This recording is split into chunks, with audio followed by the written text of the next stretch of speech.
கிட்டத்தட்ட ஒரு வாரமாக பாகிஸ்தான் இந்த அமெரிக்க கூட்டுப்படைகளுக்கும் ஈரானுக்கும் இடையிலான போரை நிப்பாட்டுறதுக்கு கடுமையான முயற்சிகளை அவங்க முன்னெடுத்து வந்திருக்காங்க.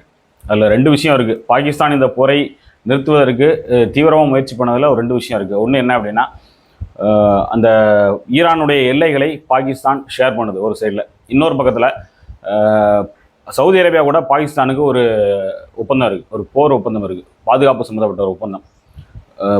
சவுதி அரேபியா தாக்கப்படும் போது சவுதி அரேபியாவுக்காக பாகிஸ்தான் போய் நிற்கணும் அப்படிங்கிற அந்த ஒப்பந்தத்தை இந்த போர் தொடங்கிய நாளிலிருந்து, ஈரான் சவுதி அரேபியாவை தாக்க தொடங்கிய நாளிலிருந்து பாகிஸ்தானால் பண்ண முடியலை. ஏன்னா பாகிஸ்தான் ஏற்கனவே அவ்வளோ பலகீனமான நிலையில் இருக்குது. அங்கே பலுசிஸ்தான் பிரச்சனைகள் ஓடிக்கிட்டு இருக்குது. இந்த சூழலில் இந்த போர் மேலும் பாகிஸ்தானை சிக்கலுக்கு உள்ளாக்குது. எரிபொருள் தட்டுப்பாடு வேறு ஒரு சிக்கலை உண்டாக்குதுங்கிற மாதிரியான பிரச்சனைகள்லாம் ஓடிட்டு இருக்கிறதுனால பாகிஸ்தான் இந்த போரை எப்படியாவது நிறுத்திடணும் அப்படிங்கிறதுல ரொம்ப முனைப்போட ரொம்ப தீவிரமாக உள்ளிறங்கி வேலை பார்த்துட்டு இருக்குது. மற்றபடி சர்வதேச அரங்கில் பாகிஸ்தான் ஒரு ஹீரோவாகணும் அப்படிங்கிற ஒரு எண்ணம் பாகிஸ்தானுக்கு இருப்பதற்கான சாத்தியக்கூறு இல்லை.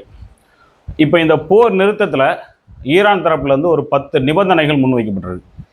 கோரிக்கைகள் அப்படின்னு ஒரு தரப்பில் சொல்லப்பட்டாலும், அமெரிக்க சார்பு ஊடகங்கள் தரப்புலேருந்து கோரிக்கைகள் சொல்லப்பட்டாலும், ஈரான் சொல்வது 10 நிபந்தனைகளை நாங்கள் முன் வச்சுருக்கோம். இந்த நிபந்தனைகளை அமெரிக்கா ஏற்றுக்கொண்டு விட்டது, அமெரிக்கா ஏற்றுக்கிட்டு, அதனால தான் நாங்கள் போர் நிறுத்தத்துக்கு நாங்கள் சம்மதிச்சோம் அப்படின்னு சொல்லியிருக்காங்க. வெள்ளை மாளிகை தரப்புலேருந்து, ட்ரம்ப் தரப்புலேருந்து இப்போ வரைக்கும் நாங்கள் ஏற்றுக்கிட்டோம் அப்படிங்கிற மாதிரியான எந்த வார்த்தையும் சொல்லப்படலை அதிகாரப்பூர்வமாக. ஆனால் இது ஒரு பேச்சுவார்த்தை உகந்த நிபந்தனைகள் தான் அப்படிங்கிற மாதிரியான ஒரு லூஸ் டாக்கை ட்ரம்ப் விட்டுருக்கார். படுத்தே விட்டான் ஐயா அப்படிங்கிற மாதிரியான ஒரு கதை தான் இது. ஏன்னா ஈரான் முன்வைத்திருக்கக்கூடிய அந்த 10 நிபந்தனைகளும் அவ்வளோ குரூஷியலான நிபந்தனைகள். அமெரிக்கா இதை பண்ணிச்சு அப்படின்னா, இத்தனை ஆண்டுகளாக கிட்டத்தட்ட ஒரு நூற்றாண்டாக அமெரிக்கா உலகம் முழுக்க தன்னுடைய பிம்பத்தை கட்டமைச்சு வச்சிருக்கல, இது ஃபுல்லாக உடஞ்சி சுக்குநூறாக போயிடும் அப்படிங்கிறதா ஒரு யதார்த்தமான உண்மை. என்ன 10 நிபந்தனைகள் அப்படிங்கிறத நம்ம இந்த காணொலியில் முழுசாக பார்க்க போகிறோம். இதை 3 பார்ட்டாக பிரிச்சுக்கலாம். இந்த 10 நிபந்தனைகள் அப்படிங்கிறத ஒரு 3 பகுதியாக பிரிச்சுக்கலாம். ஒன்று, ஈரான் தன்னுடைய புவியியல் சார்ந்த பாதுகாப்பு விஷயங்களை பலப்படுவது தொடர்பான நிபந்தனைகள். அதில் ஒரு 4 நிபந்தனைகள் இருக்குது. இரண்டாவது, ஈரான் தன்னுடைய பொருளாதாரத்தை சர்வதேச அரங்கில் மீட்டு எடுத்துக்கொள்வதற்கான அதன் அடிப்படையிலான ஒரு 3 நிபந்தனைகள். அடுத்த 3 நிபந்தனை அப்படிங்கிறது ஈரான் தன்னுடைய பாதுகாப்பை, தன்னுடைய வளங்களை பலப்படுத்திக் கொள்வதற்கான ஒரு முயற்சியாக வைக்கப்பட்ட 3 கோரிக்கைகள். மொத்தம் 10 நிபந்தனைகள், 10 நிபந்தனைகளை அவங்க வச்சுருக்காங்க. அதில் முதல் நிபந்தனை, எந்த சூழலிலும் அமெரிக்காவும் இஸ்ரேலும் அதோட கூட்டு படைகளும் ஈரான் தேசத்தை ஆக்கிரமிக்கிற முயற்சிகளில் ஈடுபடக்கூடாது. ஆக்கிரமிக்கிறதுங்கிறது நேரடியாக போய் அங்கே போர் புரிந்து அந்த மண்ணை ஆக்கிரமிக்கிறது அப்படிங்கிறது இல்லை. ஈரானுக்குள்ளேயே இந்த கிளர்ச்சி சக்திகளை உருவாக்குறது இருக்குல்ல, சில மக்களை அந்த அரசுக்கு எதிராக தூண்டி விடுறது. இந்த முதலாளித்துவ சக்திகள் எப்போவுமே என்ன பண்ணோம் அப்படின்னா, எந்த நாட்டை அபகரிக்கணும்னு நினைக்கிறாங்களோ அந்த நாட்டில் உள்ள ஒரு சிவில் வாரை உருவாக்கி விடுவாங்க. ஒரு அரசுக்கு எதிரான ஒரு வாரை உருவாக்கி விட்டு, மக்களோட கிளர்ச்சியை உருவாக்கி விட்டு தான் அங்கே அரசாங்கத்தை ரீப்ளேஸ் பண்ணுவாங்க, மாற்றி அமைப்பாங்க. இப்போ அந்த மாதிரியான நடவடிக்கைகளிலும் ஈடுபடக்கூடாது அப்படிங்கிற நோக்கத்தில் எங்களுடைய மண்ணை ஆக்கிரமிக்கும் நோக்கத்தோடு அமெரிக்காவும் அதோடைய நட்பு நாடுகளும் அதோட கூட்டுப்படைகளும் இறங்கக்கூடாது அப்படிங்கிற ஒரு கோரிக்கையை, முதல் கோரிக்கையை அவங்க வச்சுருக்காங்க. அதோடு சேர்த்து ஹார்மோஸ் நீரிணை மீதான தங்களுடைய உரிமையை நிலைநாட்டுவோம், நாங்கள் கைப்பற்றுவோம், நாங்கள் அதில் இறங்கி நாட்டாமல் பண்ணுவோம், பஞ்சாயத்து பண்ணுவோம் அப்படிங்கிற ஒரு விஷயத்துக்குள்ளலாம் வரக்கூடாது அப்படிங்கிற ஒரு கோரிக்கையை, நிபந்தனையை இரண்டாவது நிபந்தனையாக ஈரான் முன் வச்சுருக்காங்க. மூன்றாவதாக, ஈரானுடைய நட்பு நாடுகள், நட்பு தேசங்கள் இருக்குல்ல, பக்கத்தில் கூட்டாளிகள் கூட சொல்லிக்கலாம், அதில் எதையுமே தாக்கக்கூடாது, அமெரிக்காவோ இஸ்ரேலோ அந்த நாடுகளெல்லாம் தாக்கக்கூடாது அப்படிங்கிற ஒரு மூன்றாவது நிபந்தனை, முக்கியமான நிபந்தனையாக வச்சுருக்காங்க. இன்றைக்கி கூட லெபனானில் இஸ்ரேல் படைகள் தாக்கி 100க்கும் மேற்பட்டவர்கள் பலியாயிருக்காங்க. அதனால் நாங்கள் இந்த ஒப்பந்தத்தை போர் நிறுத்த ஒப்பந்தத்தை ரத்து பண்ணுறோம் அப்படிங்கிற ஒரு அறிவிப்பை ஈரான் வெளியிட்டு மீண்டும் ஹார்மோஸ் நீரிணை அவங்க மூடியிருக்காங்க. நாங்கள் முதல்ல ஒரு ஒப்பந்தம் போட்டிருந்தோம், அந்த ஒப்பந்தத்தை இஸ்ரேல் மீறிடுச்சு, அதனால் நாங்கள் மறுபடியும் ஹார்மோஸை மூடுறோம் அப்படின்னு சொல்லி மறுபடியும் இந்த நாளைக்கு பேச்சுவார்த்தை இஸ்லாமாபாத்தில் நடக்கக்கூடிய சூழலில் மறுபடியும் ஒரு சிக்கலான நிலையை இந்த போர் நிறுத்தம் எட்டியிருக்கு. அப்படி தான் நம்ம பார்க்க முடியும். இப்போ இதில் நம்ம ஒரு விஷயம் பார்க்கணும். இந்த மூன்றாவது நிபந்தனைங்கிறது ரொம்ப முக்கியமான நிபந்தனை. எங்களுடைய கூட்டாளிகளை நீங்கள் தாக்கக்கூடாது அப்படின்னு சொல்கிறாங்கல்ல, ஈரான் மீது அமெரிக்காவும் இஸ்ரேலும் ஏன் போரை தொடங்கினாங்க? நல்லா பார்த்தோம் அப்படின்னா, காசாவை முழுசாக அடித்து பிடிச்சிடணும் அப்படிங்கிற ஒரு நோக்கத்தில் இஸ்ரேல் தொடர்ந்து போர் நடத்திட்டே இருக்காங்க சில ஆண்டுகளாகவே. இப்போ இந்த காசாவை முழுமையாக ஆக்கிரமிக்கும் முயற்சிக்கு யாரெல்லாம் தடையாக இருந்தாங்கன்னா, ஹிஸ்புல்லா, ஓமனில் உள்ள புரட்சி குழுக்கள், இவங்கெல்லாம் என்ன பண்ணுறாங்கன்னா அதுக்கு தடையாக இருக்கிறாங்க. அப்பப்போ இவங்களும் சப்போர்ட் பண்ணி இஸ்ரேல் மீது ஒரு எதிர் தாக்குதலை நடத்தி இஸ்ரேலை கொஞ்சம் பின்னடைய செய்கிறாங்க. அப்போ இவங்களுக்கு பின்னாலாம் யார் சப்போர்ட்டாக இருக்கிறாங்க அப்படின்னா ஈரான். பல ஊடகங்களையும் சொல்லப்பட்ட விஷயம், ஹிஸ்புல்லா, ஹமாஸு, இன்னும் இருக்கக்கூடிய இந்த புரட்சி இயக்கங்கள் எல்லாமே, ஆயுதம் தாங்கிய புரட்சி குழுக்கள் எல்லாமே ஈரானோட பிராக்சியாக தான் செயல்பட்டு இருக்கு அப்படிங்கிற மாதிரி ஒரு குற்றச்சாட்டை ஊடகங்கள் தொடர்ந்து வச்சுக்கிட்டே இருக்கும். அப்போ இவங்க என்ன பண்ணுறாங்க அப்படின்னா, ஒட்டுமொத்தமாக ஈரானை அடித்து முடிச்சிட்டோம் அப்படின்னா இந்த ப்ராக்சிகள் எல்லாம் பலவீனமாயிருவாங்க. நம்ம காசாவை பிடிக்கிறதுனா இஸ்ரேலோட முதல் இலக்கு, ஒரே இலக்கு, காசாவை முழுமையாக கைப்பற்றணும், அல் அக்ஸாவை இடிக்கணும், அங்கே வந்து அந்த பலியிடுதல்லாம் நடத்தி அல் அக்ஸாவை முழுசாக தங்கள் கட்டுப்பாடுகளை கொண்டு வரணும் அப்படிங்கிறது தான். இப்போ அதுக்கு தடையாக ஈரான் இருக்குது அப்படிங்கிற கண்ணோட்டத்தில் ஈரானை அடிச்சிட்டோம் அப்படின்னா, ஈரானை ஒரு ஓரமாக உட்கார வச்சிட்டோம் அப்படின்னா, நம்ம வந்து காசாவை கையகப்படுத்துறதுல எந்த தடையும் இருக்காது, எந்த பின்னடைவும் நமக்கு இருக்காது அப்படிங்கிறதான் இஸ்ரேலோட திட்டமாக இருந்தது. அதுக்கு ஆதரவாகத்தான் அமெரிக்கா உள்ளே இறங்குச்சு. ஆனால் இப்போ கடைசியில் எப்படி போகுதுன்னு பார்த்தா, அந்த எந்த நாடுகளையுமே நீங்கள் கை வைக்கக்கூடாது அப்படின்னு ஈரான் வைக்கக்கூடிய இந்த கோரிக்கை அப்படிங்கிறது, இந்த நிபந்தனை அப்படிங்கிறது இஸ்ரேலுடைய கனவை அப்படியே அடித்து நொறுக்கக்கூடிய ஒரு விஷயமா தான் இருக்குது. அவங்க ஒரு பெருங்கனவுல இருக்கிறாங்க. அவங்களுடைய கோட்பாடுபடி மேசையா இன்னும் வரல, மேசையாங்கிறது ஜீசஸ் சொல்லப்படுறது, கிறிஸ்தவர்களுடைய இயேசு இன்னும் வரலை அப்படிங்கிற ஒரு கண்ணோட்டம் தான் யூதர்களுடைய ஒரு பகுதியினருடைய கண்ணோட்டம். அப்போ அந்த மேசையா இனிமேல் தான் வருவார், அவருக்காக நாங்கள் வந்து எல்லாத்தையும் தயார்படுத்தணும் அப்படிங்கிற ஒரு கண்ணோட்டத்தில் தான், அந்த மதம் சார்ந்த நம்பிக்கையில் தான் அவங்க இஸ்ரேல் இது எல்லாத்தையுமே பண்ணிக்கிட்டு இருக்காங்க. அப்போது இஸ்ரேலுடைய ஒட்டுமொத்த கனவுகளையும் தகர்க்கக்கூடிய வகையில், தடை விதிக்கக்கூடிய வகையில் தான் இந்த மூன்றாவது நிபந்தனை அப்படிங்கிறது இருக்குது. அந்த எங்களை தாக்காதீங்கன்னு சொல்கிறத தாண்டி கூட்டாளி நாடுகளை தாக்காதீங்க அப்படின்னு சொல்கிறது வந்து இஸ்ரேலுடைய நகர்வுகளை முற்றிலுமாக தரக்கூடிய விஷயம். தினம் தினம் இஸ்ரேல் வந்து ஏதாவது ஒரு நாடு மேலே போரிட்டு ஒரு குறைந்தது 100 பலியாவது அவங்க எடுத்துக்கிட்டே இருக்கிறதா டெய்லி நடந்துகிட்டு இருக்கு. இப்போ இதை நிறுத்த சொன்னால் அவங்க எப்படி நிறுத்துவாங்க? அது நிறுத்தலை. அதனால் இப்போ மறுபடியும் இந்த போர் நிறுத்தும் போது சிக்கலான பகுதியில் வந்து நிற்குது. 4வதாக அமெரிக்காவுக்கு ஒரு பெரிய ஆப்பை ஈரான் வைக்கிறாங்க. என்ன அப்படின்னா, இந்த ஈரான் தேசத்தை சுற்றி இருக்கக்கூடிய இந்த பிராந்தியத்தையே சொல்கிறாங்க அவங்க, மத்திய தரைக்கடல் பகுதி, மத்திய ஆசிய பகுதி, இது எங்கேயுமே வந்து அமெரிக்காவுடைய படைகளோ அமெரிக்காவுடைய அந்த மிலிட்ரி பேஸோ இருக்கக்கூடாது, அதை எல்லாத்தையுமே முழுமையாக திரும்ப பெற்றுக்கொள்ள வேண்டும் அப்படிங்கிற ஒரு நிபந்தனையை ஈரான் வந்து முன் வச்சிருக்காங்க. கிட்டத்தட்ட ஒரு 20 ஆண்டுகளாகவே அந்த ட்வின் டவர் தாக்கப்பட்டதுலேருந்தே நம்ம பார்க்கலாம். அந்த பின் லேடன், அல் கொய்தா, இந்த மாதிரி கதைகள்லாம் நம்ம கேள்விப்பட்டிருப்போம் இல்லையா, ISIS எல்லாம்.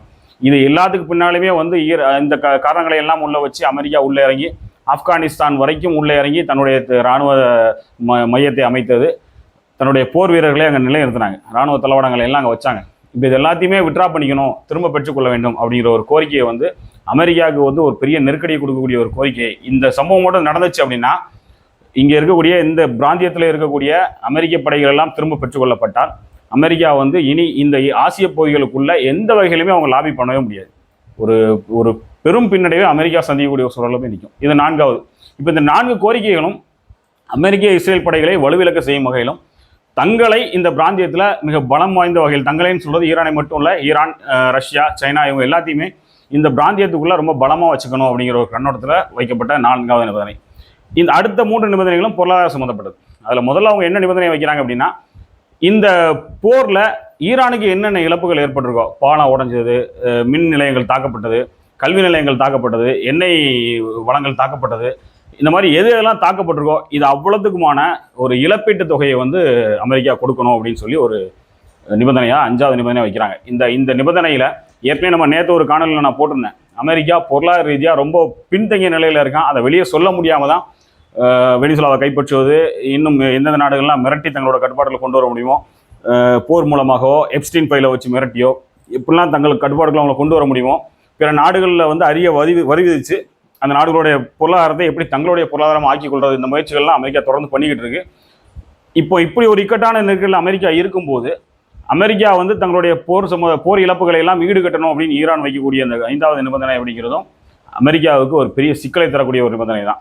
அப்போ இதுக்கு அடுத்ததாக தங்கள் மீது இந்த ஈரான் குடியரசு அமைந்ததிலிருந்து அமெரிக்கா போட்ட அனைத்து பொருளாதார தடைகளையும், இந்த ரெஸ்ட்ரிக்ஷன்ஸ் ரொம்ப போட்டிருந்தாங்க. இந்த நாட்டோட கரன்சியை வந்து வேறு நாட்டில் வாங்கக்கூடாது, ஷேர் இன்வெஸ்ட்மெண்ட், இந்த மாதிரியான பரிமாற்றங்கள் தொடர்பான நிறைய பொருளாதார தடைகள், இந்த தடைகளை எல்லாம், இதெல்லாம் முதல்நிலை தடைகள்னு சொல்லப்படுது, இந்த தடைகளை எல்லாம் நீக்கணும். அடுத்த கடைசி பொருளாதார கோரிக்கை நிபந்தனையாக இந்த 2ஆம் நிலை தடைகள் கொஞ்சம் இருக்குது. 2ஆம் நிலை தடைகள் அப்படிங்கிறது, எந்த நிறுவனங்களும் அமெரிக்காவுக்கு தொடர்பு இல்லாத, அமெரிக்கர் அல்லாத எந்த நிறுவனங்களும் இப்போ வரைக்கும் ஈரானுக்குள்ள போய் தொழில் பண்ண முடியலை. வர்த்தக ரீதியாகவோ உற்பத்தி ரீதியாகவோ எந்த தொழிலுமே அங்கே பண்ண முடியாத ஒரு நிலையில் இருக்குது. அப்போ இந்த நிபந்தனை வந்து தளர்த்தப்படணும், அந்த தடை வந்து நீக்கப்படணும். எல்லாரும் இங்கே வந்து தொழில் பண்ணலாம், நாங்களும் எல்லா நாடுகளிலுமே தொழில் பண்ணக்கூடிய, வர்த்தகம் பண்ணக்கூடிய, உற்பத்தி சார்ந்த தொழில் பண்ணக்கூடிய அந்த சுதந்திரம் எங்களுக்கு கிடைக்கணும் அப்படிங்கிற கோரிக்கையை வச்சுருக்காங்க. அப்போ இந்த 3 கோரிக்கை அப்படிங்கிறது பொருளாதார சம்மந்தப்பட்டதாக இருக்குது. அடுத்த 3 கோரிக்கைங்கிறது இன்னும் ரொம்ப குரூஷியலானது. என்ன அப்படின்னா, எல்லா நாடுகளையும் மாதிரி நாங்களும் யுரேனியம் செறிவூட்டலை வந்து தொடர்ந்து பண்ணுவோம், அதுக்கு எங்களுக்கு லிமிடேஷன் நீங்கள் வைக்கக்கூடாது, இவ்வளோ தான் பண்ணணும், இந்த லிமிட்டில் தான் இருக்கணும்னு சொல்லி எங்களுக்கு லிமிடேஷன்லாம் வைக்கக்கூடாது. நாங்கள் எங்கள் இஷ்டத்துக்கு யுரேனியம் செறிவூட்டலை வந்து தொடர்ந்து பண்ணிக்கிட்டே இருப்போம். அது எங்களுடைய மின் தேவைகளுக்காகவும் இருக்கலாம், அதை தாண்டி எங்கள் பாதுகாப்பு தொடர்பானதாகவும் இருக்கலாம் அப்படிங்கிற ஒரு நிபந்தனையை வந்து 8ஆவதாக உள்ள வச்சிருக்கு ஈரான். அடுத்தது 9ஆவதாக இது எல்லாமே இந்த மூன்றுமே கடைசி 3 நிபந்தனைகளுமே அந்த அணு சக்தி தொடர்பாக வரக்கூடியது தான். அப்போ 9ஆவது நிபந்தனையாக சர்வதேச அணுசக்தி முகமை இருக்கு இல்லையா, IAEAன்னு சொல்லுவோம்ல, அதோட பல தீர்மானங்கள் ஈரானுக்கு எதிராக இருக்குது. 2017 நிறைய விதிமீறல்களை ஈரான் பண்ணியிருக்கு. இந்த அணு செறிவூட்டல் தொடர்பான, யுரேனியம் செறிவூட்டல் தொடர்பான விஷயத்தில் நிறைய மீறல்களை பண்ணியிருக்காங்க. அதனால இந்த நிறைய தீர்மானங்கள் வந்து அவங்க போட்டுகிட்டே இருந்தாங்க. அங்கே வந்து IAEAல வந்து எல்லா கவர்னர்ஸுமே வந்து போட்டுகிட்டே இருந்தாங்க, தொடர்ச்சியாக தீர்மானங்களை போட்டு அந்த இதில் நிறைய ரெஸ்ட்ரிக்ஷன்ஸை கொண்டு வந்திருந்தாங்க. அந்த அனைத்து தீர்மானங்களும் 2015 பின்பாக போடப்பட்ட அனைத்து தீர்மானங்களும், சர்வதேச அணுசக்தி முகமையோட தீர்மானங்களும் ரத்து செய்யப்படணும், அதை முழுமையாக ரத்து பண்ணணும் அப்படிங்கிற ஒரு நிபந்தனையை 9ஆவதாக வச்சுருக்காங்க. 10ஆவதாக இதே மாதிரியா இந்த அணுசக்தி முகமை போட்ட அதே மாதிரியான ஒரு தீர்மானங்களை ஐநா பாதுகாப்பு சபையில் நிறைய போட்டு வச்சிருக்கிறாங்க. அந்த ஐநா பாதுகாப்பு சபை போட்டு வச்சிருக்கக்கூடிய இந்த தீர்மானங்களின் காரணமாக அது கிட்டத்தட்ட ஒரு சாங்ஷனுக்கு ஈக்குவலான, தடைக்கு ஈக்குவலான ஒரு விஷயம் தான். அதனாலையும் நாங்கள் சுதந்திரமாக எங்களுடைய அணுசக்தி விஷயங்களில் செயல்பட முடியாமல் இருக்குது. அதனால் ஐநா பாதுகாப்பு கவுன்சிலில் போடப்பட்ட அனைத்து தீர்மானங்களையும், 2017 பின்பாக போடப்பட்ட அனைத்து தீர்மானங்களையும் ரத்து பண்ணணும் அப்படிங்கிற கடைசியான கோரிக்கை வச்சு. அப்போ இந்த 10 கோரிக்கைகள், இப்போ இந்த 10 கோரிக்கைகளையும் அமெரிக்கா ஏற்றுக்கல. ஆனால் வந்து பேச்சுவார்த்தை உகந்ததுன்னு சொல்லி ஒரு வார்த்தையை வந்து ட்ரம்ப் விட்டுருக்காரு. பேச்சுவார்த்தைக்கு உகந்ததுன்னு ட்ரம்ப் சொன்னாலே அது அந்த இடத்துல முடிஞ்சு போச்சு அப்படிங்கிற மாதிரி தான்.